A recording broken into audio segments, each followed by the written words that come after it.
Beberapa wilayah di Kota Semarang bagian utara dan timur masih terendam banjir. Warga korban banjir mulai mengeluhkan minimnya air bersih. Kabupaten Semarang, Jawa Tengah mengalami krisis air bersih akibat Hari ini banjir masih terjadi di sejumlah lokasi di Kota Semarang, Jawa Tengah. Air merupakan hal yang sangat penting bagi kehidupan, salah satunya bagi umat manusia. Air merupakan salah satu kebutuhan primer bagi kehidupan manusia, sehingga sangat dibutuhkan dalam setiap kegiatan manusia, seperti mandi, mencuci, sampai kebutuhan air lainnya. Oleh karena itu, ketersediaan air menjadi hal yang penting untuk diperhatikan. Kebutuhan air di Indonesia setiap tahunnya mengalami peningkatan, termasuk di Kota Semarang. Namun, PDAM Kota Semarang belum mampu memenuhi kebutuhan air tersebut. Dilihat dari kompas.com, bulan Agustus tahun 2021, Kota Semarang mengalami penurunan stok air bersih. Hal ini mendorong masyarakat untuk mengeksploitasi air tanah. Kebiasaan mengeksploitasi air tanah dan diiringi dengan meningkatnya pemukiman menyebabkan kelangkaan air dan penurunan muka air tanah. Mirisnya, di sisi lain, climate change menyebabkan curah hujan meningkat dari tahun ke tahun. Hal ini menyebabkan banjir yang akan menyebabkan banyak kerugian. Dalam kondisi ini, alternatif sumber air serta manajemen pengelolaan air bersih perlu dipertimbangkan supaya ketersediaan air bersih dapat dipenuhi tanpa mengeksploitasi air tanah. Kami memiliki inovasi untuk memecahkan masalah tersebut.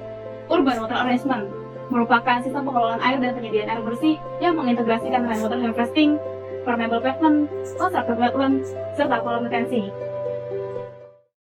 Inovasi ini merupakan karya kami, tim Circle Triangle.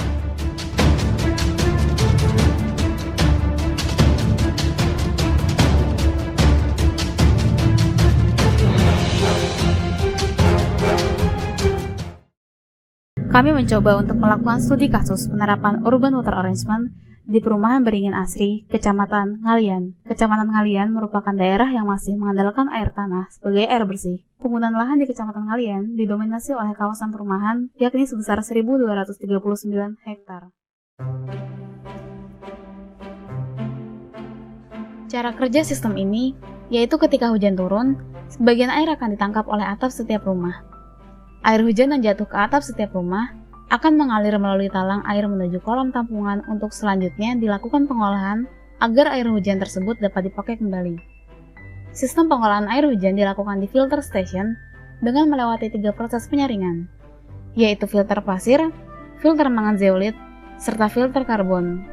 Kami juga menyiapkan sterilisator ultraviolet supaya air olahan bisa diminum. Setelah melalui proses penyaringan, air kembali disalurkan menuju rumah-rumah warga untuk digunakan memenuhi kebutuhannya. Dalam merencanakan kolam tampungan rainwater harvesting, kami menyesuaikan dimensinya dengan kebutuhan air setiap blok perumahan. Dalam sistem Urban Water Arrangement, kami juga mengintegrasikan constructed wetland yang difungsikan sebagai pengolahan groundwater yang berasal dari pembuangan sindapur, wastafel, dan floor drain kamar mandi. Selain tertangkap oleh atap rumah, air hujan juga akan jatuh di jalan sehingga akan meresap melalui permeable pavement.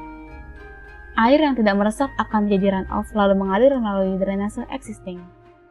Dalam sistem Urban Water Arrangement juga dilakukan antisipasi terhadap hujan ekstrim yang bisa saja terjadi melalui penerapan kolam detensi supaya dapat mereduksi banjir. Kolam detensi yang digunakan memiliki dimensi 20 x 30 meter dengan kapasitas 1.200 meter kubik.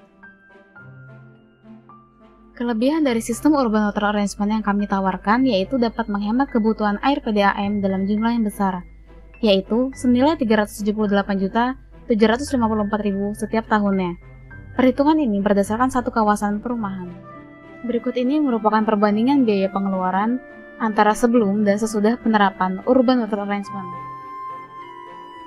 Runoff air hujan akan tereduksi dengan adanya rainwater harvesting dan permeable pavement sebesar 55% dari debit semula. Berikut kami tampilkan perbandingan hidrograf banjir tanpa Urban Water Arrangement dan dengan Urban Water Arrangement yang dianalisis dengan software EPA SWMA. Kelebihan lainnya yaitu memperhatikan faktor lingkungan melalui penerapan constructed wetland yang dapat mengurangi pencemaran air akibat adanya groundwater sehingga air buangan yang masuk ke sungai atau drainase primer sudah dalam kondisi yang lebih baik kualitasnya. Sayangnya, terdapat kelemahan dalam sistem Urban Water Arrangement, yaitu perlunya perhatian lebih terhadap aspek biaya dalam pembangunan, serta aspek sosial karena sistem ini mencakup banyak komponen yang saling terintegrasi dalam satu kawasan perumahan. Kami berharap sistem urban water arrangement ini dapat dikaji lebih lanjut dan diterapkan pada perumahan lain yang mempunyai kondisi serupa.